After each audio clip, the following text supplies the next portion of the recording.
The widow who fed the forest spirits. A haunting bond between sorrow and nature's revenge.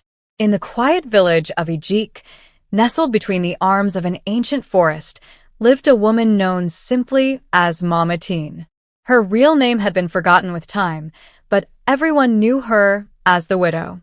Her face was weathered by grief, and her eyes carried the weight of 1,000 unshed tears. Years ago, her husband, Tene, had been a hunter, strong, kind, and deeply respectful of the forest. He never took more than he needed. But one fateful season, driven by greed and the pressure of hungry villagers, Oba ventured deeper into the sacred parts of the forest and never returned. They found his axe, split, blood-stained. No body, just silence. The elders warned that he had crossed into the realm of the Alamo, the forest spirits who guarded the balance of nature. Since that day, Mama Tene became a shadow of herself. She stopped speaking to others, wore only black, and wandered into the forest at dusk with a basket of food.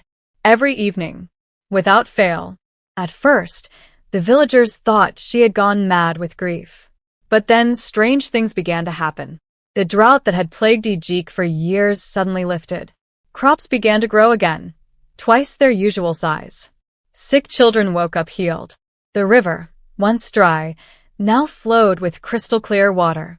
Yet the forest edge began to hum with whispers and shadows that moved without wind. The villagers grew suspicious. They whispered that Mama Tene had made a pact with something beyond the human realm. One night, curious and fearful, a group of boys followed her into the woods. They watched from behind a fallen tree as Mama Tene approached a large stone altar covered in vines and moss. She placed her basket on the altar, knelt, and began to chant in a voice older than her years. Then they saw them. Figures, not quite human, not quite animal, emerged from the trees. Tall, cloaked in leaves, with eyes that glowed like fireflies. The Alamo. Forest spirits. But they did not harm Mama Tene. Instead, they bowed to her. One spirit stepped forward, a towering figure with bark-like skin and a crown of twisted roots. In a voice like thunder rustling through branches, it spoke. She who feeds us mourns not just her love, but the balance broken by her kind. We protect her, for she restores what was taken. The boys fled, screaming, their minds forever marked. The next morning, the elders confronted Mama Tene. She said nothing, only handed them a scroll wrapped in leaves. On it, a single warning. When man takes from nature without thanks, nature remembers. But when sorrow feeds the spirits, they bless and bind. That day, the villagers declared the forest sacred. No hunting, no cutting, no fire. Years passed. Mama Tene aged, but never stopped feeding the forest. Then one night, the forest wept.